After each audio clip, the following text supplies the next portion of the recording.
બાલ દોસ્તો, મજામાં ને?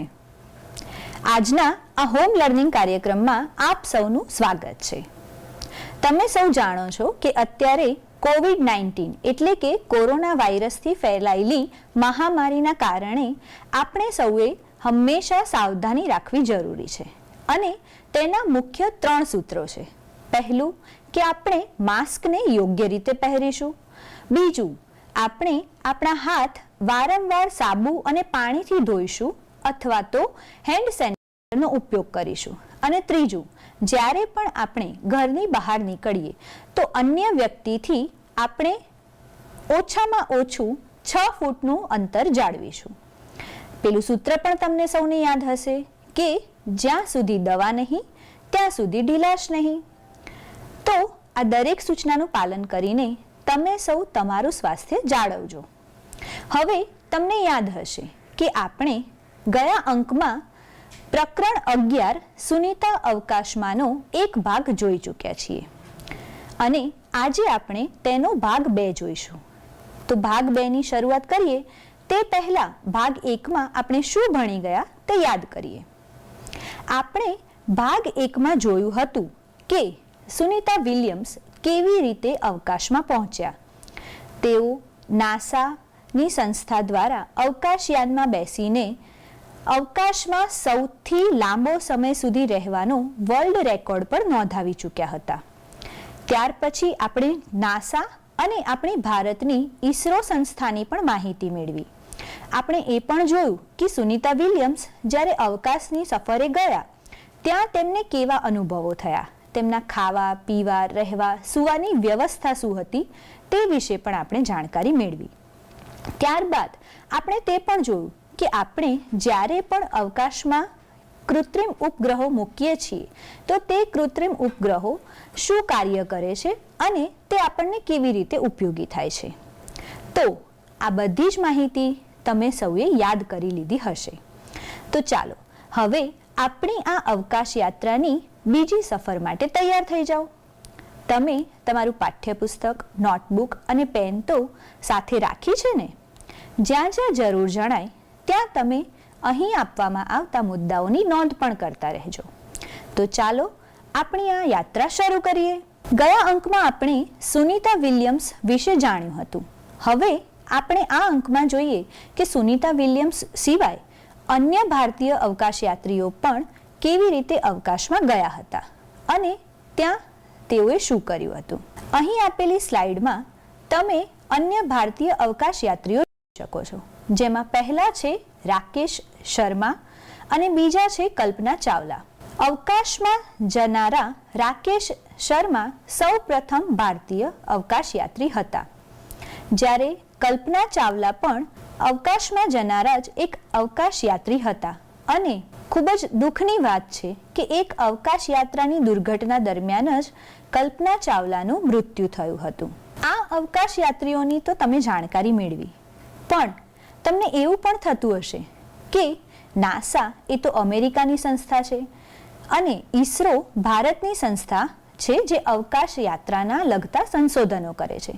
પરંતુ શું તમે જાણો છો કે આ ઈસરોની સંસ્થા જે છે તેની સ્થાપના કોણે કરી હતી અથવા તો તેની શોધ કોણે કરી? તો ચાલો તેમના વિશે જાણકારી મેળવીએ. હવે પછીના ચિત્રમાં તમે જોઈ શકશો ડોક્ટર વિક્રમ સારાભાઈ. ડોક્ટર વિક્રમ સારાભાઈને અવકાશીય સંશોધનના પિતા ગણવામાં આવે છે. ભારતમાં અવકાશીય સંશોધન ક્ષેત્રે ડોક્ટર વિક્રમ સારાભાઈએ અમૂલ્ય યોગદાન આપ્યું છે.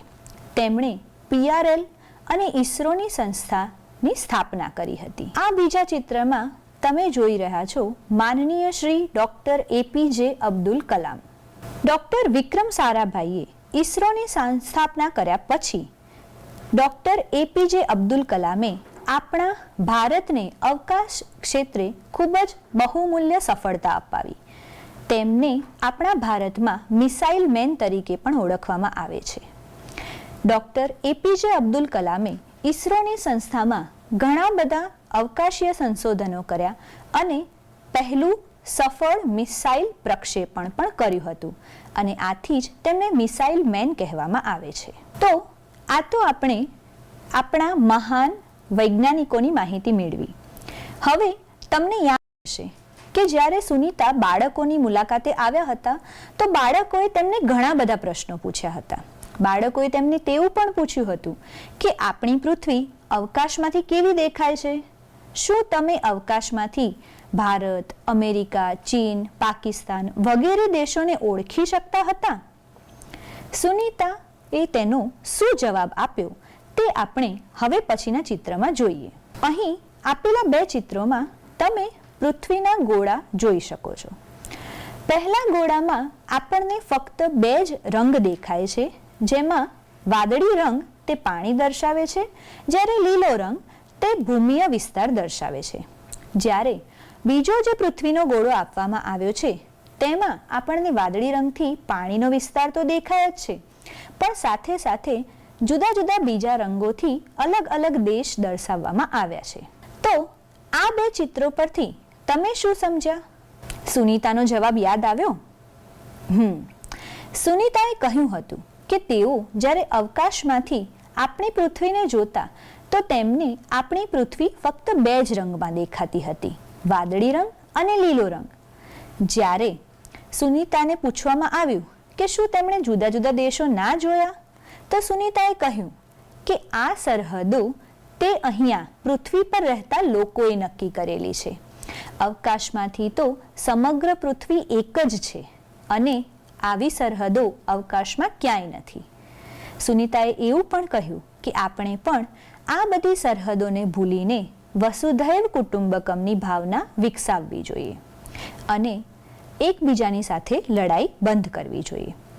તો તમે પણ આ પ્રશ્નનો જવાબ સમજી ચૂક્યા હશો કે હકીકતમાં સરહદો ક્યાં છે, પૃથ્વીની ઉપર કે માણસોના હૃદયમાં?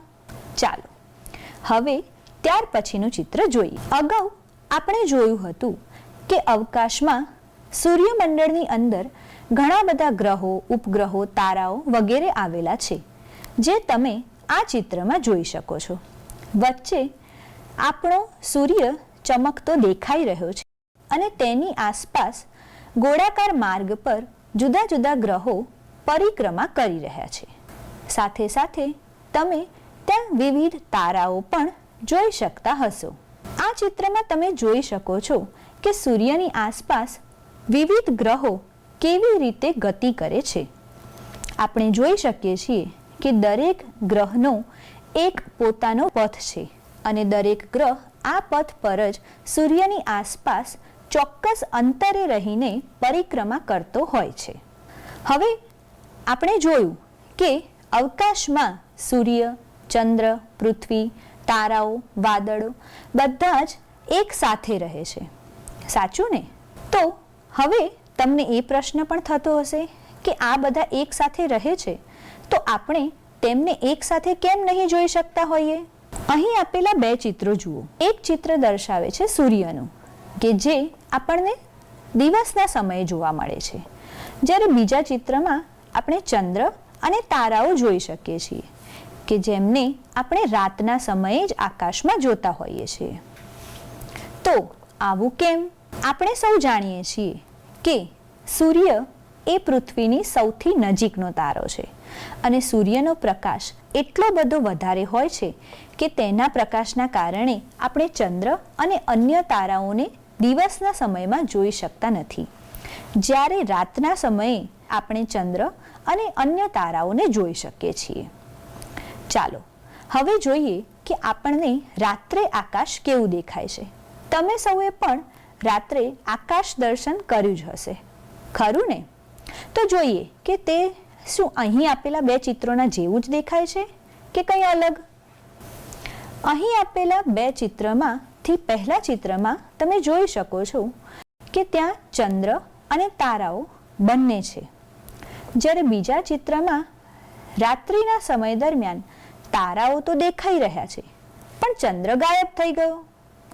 તો આવું કેમ થયું હશે? ઘણી વખત તમે જ્યારે રાત્રે આકાશમાં જોયું હશે તો તમને ચંદ્ર પૂરેપૂરો ગોળ દેખાયો હશે, ઘણી વખત ખૂબ જ નાનો દેખાયો હશે, ઘણી વખત અડધો પણ દેખાયો હશે. સાચું ને? ચંદ્રના આ બધા જે સ્વરૂપો આપણે જોઈએ છીએ તેને આપણે ચંદ્રની કળાઓ કહીએ છીએ. આપણે સૌ જાણીએ છીએ કે હિન્દુ કેલેન્ડરમાં ચંદ્ર પૂનમના દિવસે સંપૂર્ણ ગોળ દેખાય છે અને અમાસના દિવસે બિલકુલ દેખાતો નથી. પૂનમથી અમાસ સુધી ચંદ્ર ધીમે ધીમે ઘટતો જાય છે, જ્યારે અમાસથી પૂનમ સુધી ચંદ્ર ધીમે ધીમે વધતો જાય છે, જેને આપણે સુદ એટલે કે અજવાળિયું અને વદ એટલે કે અંધારિયું આવા નામથી પણ ઓળખીએ છીએ. ચાલો હવે ચંદ્રની કળાઓને સમજવાનો પ્રયત્ન કરીએ. અહીં તમે જોઈ શકો છો કે ચંદ્ર ધીમે ધીમે વધી રહ્યો છે અને બાજુમાં આપણે ચંદ્રનું સંપૂર્ણ ગોળ સ્વરૂપ જોઈ શકીએ છીએ. ત્યાર પછી ચંદ્ર ધીમે ધીમે ઘટતો દેખાઈ રહ્યો છે. આ ચિત્ર જુઓ. અહીં તમને ચંદ્રની કળાઓનું એક કેલેન્ડર આપવામાં આવ્યું છે કે 1લી તારીખથી લઈને 30 તારીખ સુધી ચંદ્ર કેવો દેખાય છે. 1લી તારીખ પર ચંદ્ર બિલકુલ દેખાતો ન હતો. 2જી અને 3જી તારીખથી ચંદ્ર ધીમે ધીમે દેખાવાનો શરૂ થયો.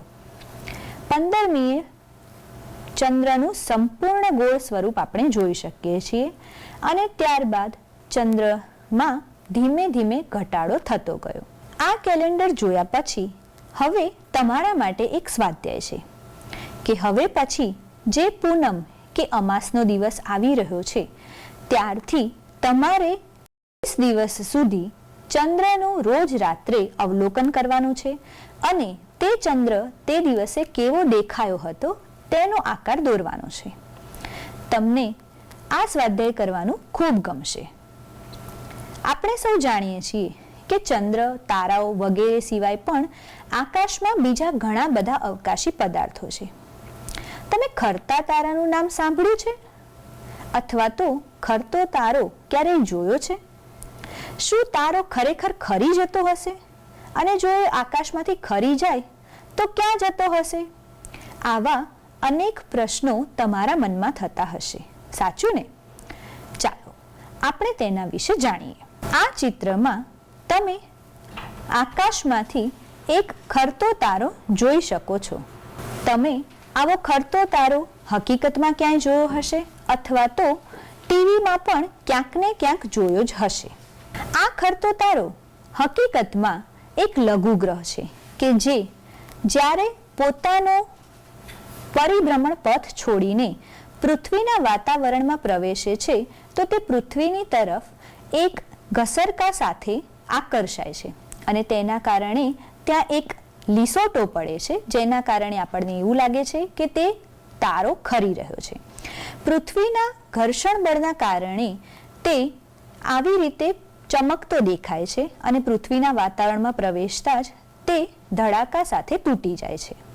તમે ઘણી વખત સમાચાર પત્રોમાં અથવા તો ટીવીમાં ક્યાંક ને ક્યાંક સાંભળ્યું હશે કે કોઈ લઘુગ્રહ આપણી પૃથ્વી પર આવીને પડ્યો હતો. તમે ઉલ્કાઓ, ઉલ્કાશિલાઓ વિશે પણ સાંભળ્યું હશે, જે આ ખરતા તારાનું જ એક સ્વરૂપ છે. હવે તમને એવું પણ થશે કે આ લઘુગ્રહ એટલે શું અને તે ક્યાં રહેતા હશે? તો ચાલો તે આપણે હવે પછીના ચિત્રમાં સમજીએ. અગાઉ આપણે સૂર્યમંડળનું જે ચિત્ર જોયું હતું તેને અહીં મોટું દર્શાવવામાં આવ્યું છે. અહીં સૌથી ડાબી તરફ આપણે સૂર્ય જોઈ શકીએ છીએ. સૂર્ય પછી ધીમે ધીમે બધા ગ્રહ જોઈ શકીએ છીએ, જેમાં પહેલો આવે છે બુધ ગ્રહ કે જે સૂર્યની સૌથી નજીકનો ગ્રહ છે. ત્યાર પછી છે શુક્ર કે જે સૌથી ચમકતો ગ્રહ છે, સૌથી તેજસ્વી ગ્રહ છે. ત્યાર પછી ત્રીજા નંબરનો ગ્રહ અને જેના વાદળી રંગ પરથી આપણે સમજી શકીએ છીએ કે તે છે આપણી પૃથ્વી. અને પૃથ્વી પછીનો ચોથા નંબરનો ગ્રહ એટલે કે લાલ રંગનો ગ્રહ જે છે મંગળ ગ્રહ. મંગળ ગ્રહના પછીનો જે સૌથી મોટો ગ્રહ દેખાય છે તે ગુરુ ગ્રહ છે. પરંતુ ઊભા રહો અને જુઓ કે તમને આ મંગળ ગ્રહ અને ગુરુ ગ્રહની વચ્ચે નાના નાના પથરાઓ દેખાતા હશે, સાચું ને?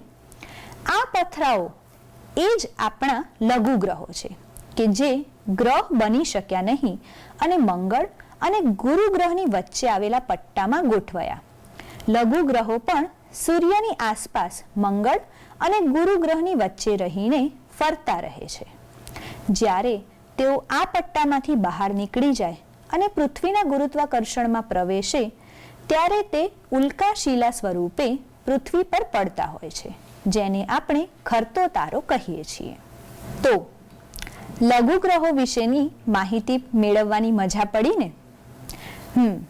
હવે તમે આ સિવાય પણ જ્યારે પણ રાત્રિ આકાશનું અવલોકન કર્યું હશે તો તમે જોયું હશે કે જુદા જુદા તારાઓ જ્યારે આપણે ભેગા કરીશું તો તેઓ જુદા જુદા આકારો બનાવે છે.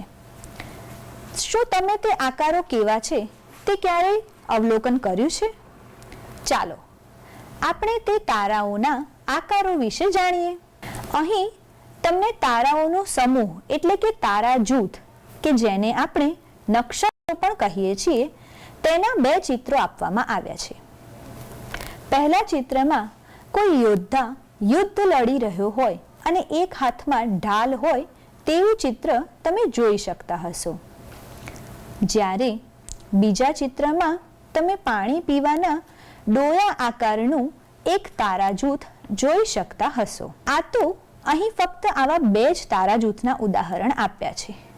આ સિવાય પણ તમે આકાશમાં ઘણા બધા તારા જૂથના આકારો જોયા હશે.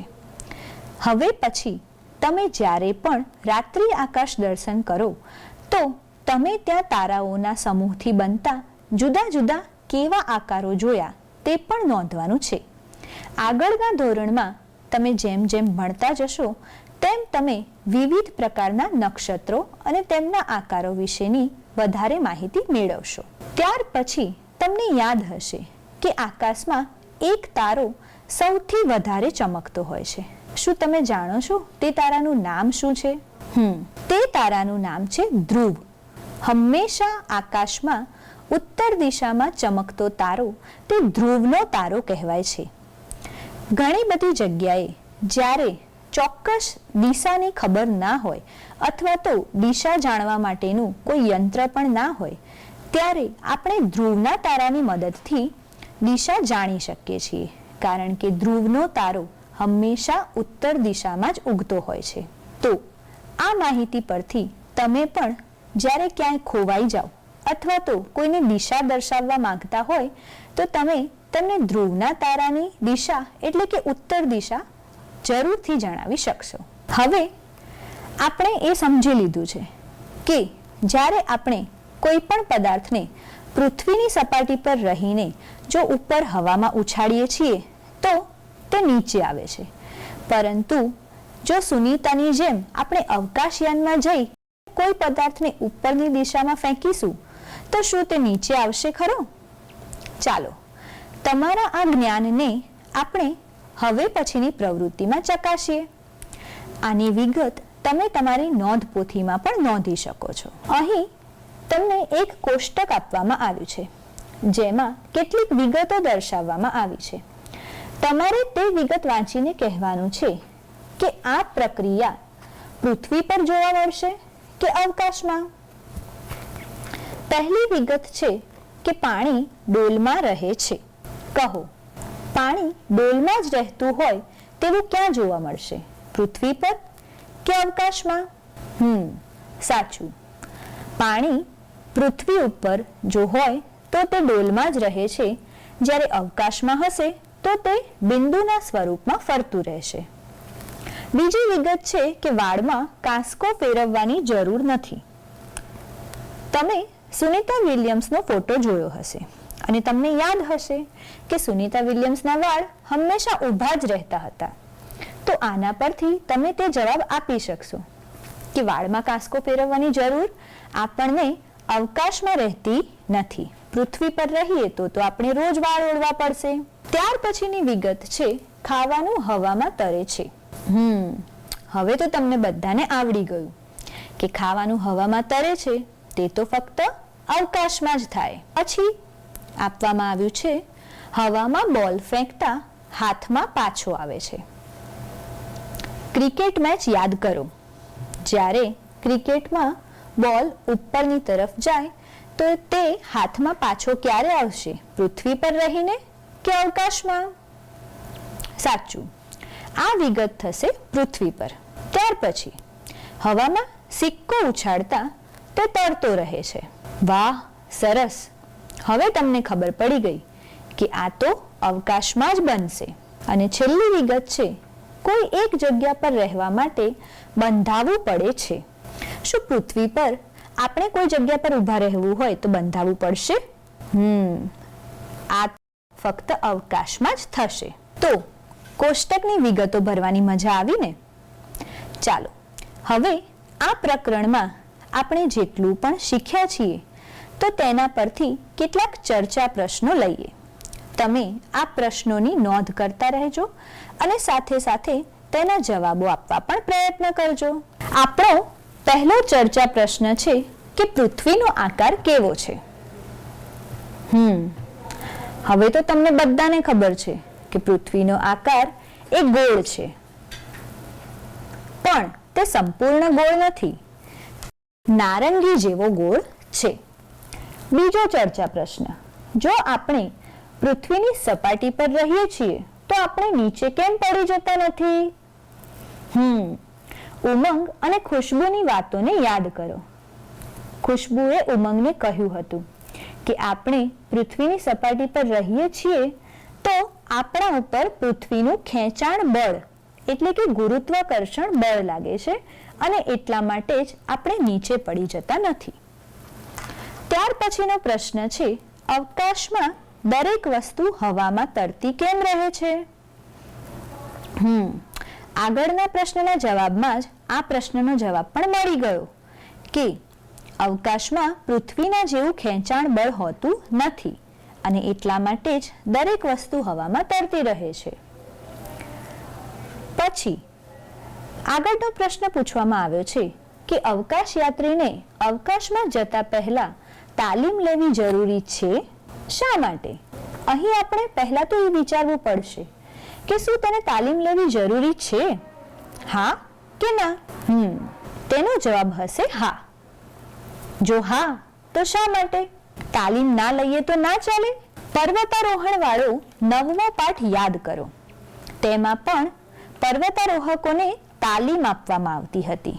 તે જ પ્રમાણે અવકાશમાં જતા પહેલા અવકાશમાં કેવી રીતે ખાવું, પીવું, સૂઈ જવું, કામ કરવું વગેરેની અવકાશ યાત્રીને તાલીમ આપવામાં આવે છે અને જે તેમને અવકાશમાં રહેવા માટે ખૂબ જરૂરી હોય છે.